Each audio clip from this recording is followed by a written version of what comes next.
Question I get asked quite a lot: can you do that acrylic render over old painted render? And this is going to be the test, guys. These old pillars, as you can see, they're a bit of a mess with the flaky paint. So many different layers: black, red, cream, like a greeny cream.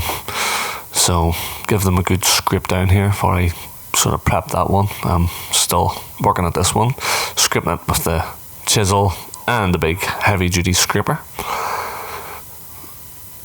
So I want to get all the loose off before I try to plaster over these. Quick look at the stuff we're using: Weber. So, always try and read them, guys, because believe it or not, they do change. I'm just telling you, it's a synthetic render, which means that it's been man-made, basically.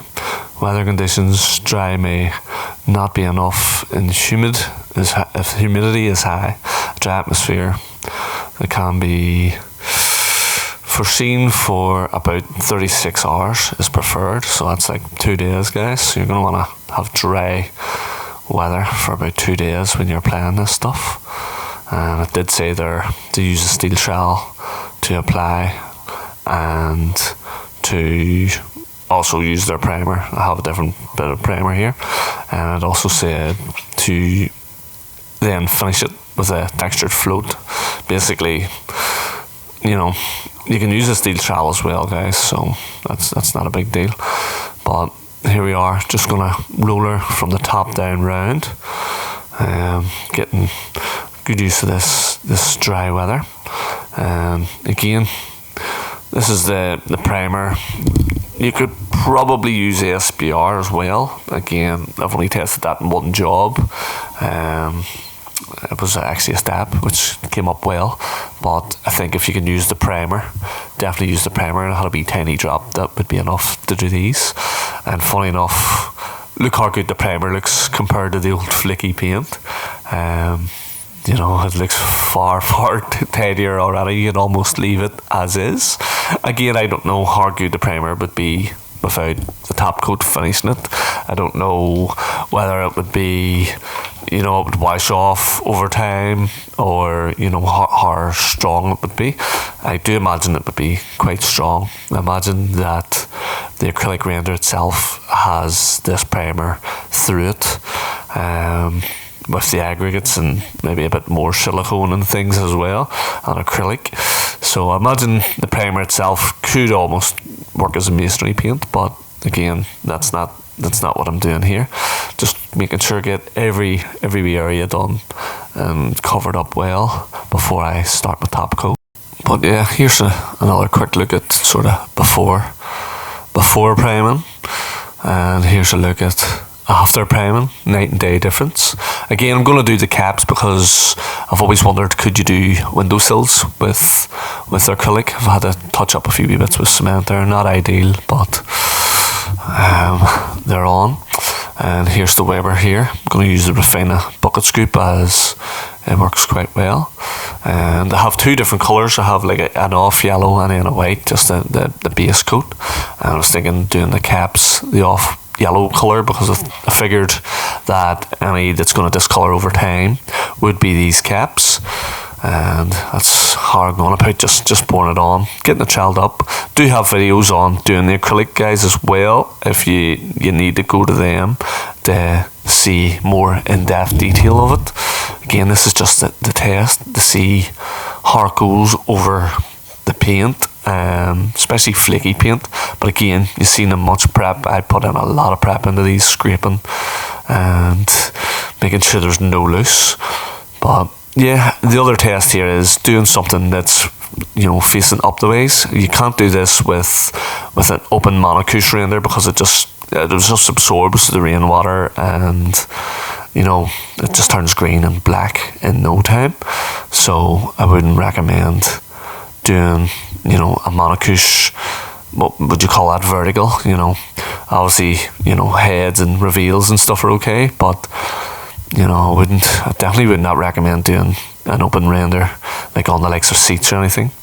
But yeah, so here we are on the pillar now, getting it coated, trying to spread it out as tight as possible, guys. As always, you're trying to make this stuff, you're trying to make it spread far. You're not trying to, you're not trying to put it on heavy.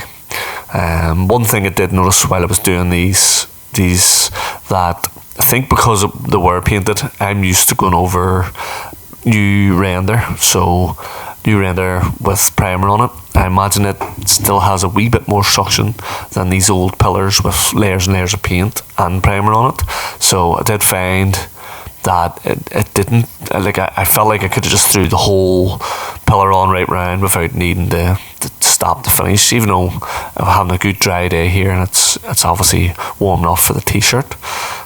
Just ignore the welly boots, guys. I was doing other work around the place as well, so didn't want to get wet feet. And yeah, try not to drag anything up into your acrylic render, guys, otherwise it's gonna need all scraped off. But yeah, to me, one of the main things with the acrylic is getting it coated tight and neat so that finishing is easy. If you are ever doing a large area, that would be ideal to have somebody, maybe with a bit of sort of experience as well coating with you. There's nothing worse than, if there's a couple of guys doing it and one's coating different than the other, you'll find it very hard to finish the wall. So, if you have, guys that are sort of similar sort of experience and knowledge of the stuff, would be handy. Again, this stuff's very, very expensive as well. It's very, very, very expensive, so you don't want to be making any boo-boos on any walls and having to redo them. But yeah, it's coming on nicely. Like I say, it's not, I can feel it's not really pulling in, which is a good thing. But the whole idea would still be to try and finish areas as you go, guys. You don't want to go too far, otherwise, if it does dry, you'll be caught out. But thankfully this is just a small pillar. My next test on painted render will be the chimney top, which will be probably a little bit more exposed to weather than these. So again, there's a few wee hairline cracks and things on that too, so it'll be a good judge to see how it reacts to that. I might, when I'm priming it, I might try and put some scrim tape on with a wee tiny dab of stuff and just scrape it on just over the cracks, nothing too heavy, and feather it in a wee bit so that when I come to do the finish coat, it's no problem. But yeah, this is the main test here, as these are quite exposed as well, just not high up. Like a chimney, you would imagine a chimney's going to get hit worse by weather, but then this is closer to the road. So yeah, if anybody's got any questions down the line, obviously I'm doing this now, and this is one more for the future, for a year's time, 2 years time, to see how it has reacted. I've done similar wee tests with ASBR and sand and cement with pretty good results. Actually, on the wee garden wall that I was messing about on, where there was just flat render and I just ASBR'd it, give it a bit of a key, ASBR'd it, and just scratch straight over with the SPR in the mix, and it's absolutely solid still. I also did a wee test, a wee cheeky one, over a patch that was back to the scratch coat, but whoever was in the house previously and painted that scratch coat, and I mixed, again, put pure SPR on the wall, let it pick up a little bit, mixed a wee 4-to-1 mix with a wee drop of SPR in, put it over the top, finished it nice and quickly, didn't play with it too much, didn't want nothing sliding, wanted all the chemicals to bond and set together, and to this day it's quite solid. I will get round to a wee video and just show them 2 areas and show how solid they are, and they were done probably 2 years, at least 2 years ago now, so definitely SBR to me, guys, is, for it to be so solid over them types of backgrounds, SBR is definitely up there with the best. Very, very good. And just back to this video in particular, and you can see how nicely it's finishing. Still is quite wet. Usually if I was doing a big area, I wouldn't do too many wet angles as what I'm doing here, but because it's such a small area, I don't feel under threat that anything's gonna start drying and tearing on me. Again, it is warm, but it's not, you know, it's not roasting hot summer. I don't feel like I'm gonna be under pressure just to throw the whole pillar on and get it done. But yeah, on a quick one, guys, that is how you do the acrylic. You get it on and you try to almost trowel it back off again. That's the way you want to have it coated. The thinner the better.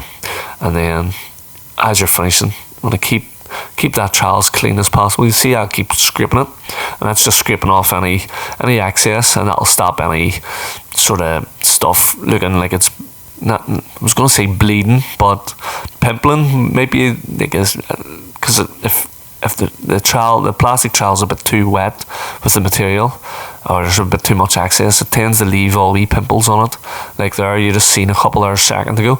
So I tend to find the more you scrape your float or your trowel, whatever you're finishing it with, the less that happens, and you just have a bit of a nicer result in the end.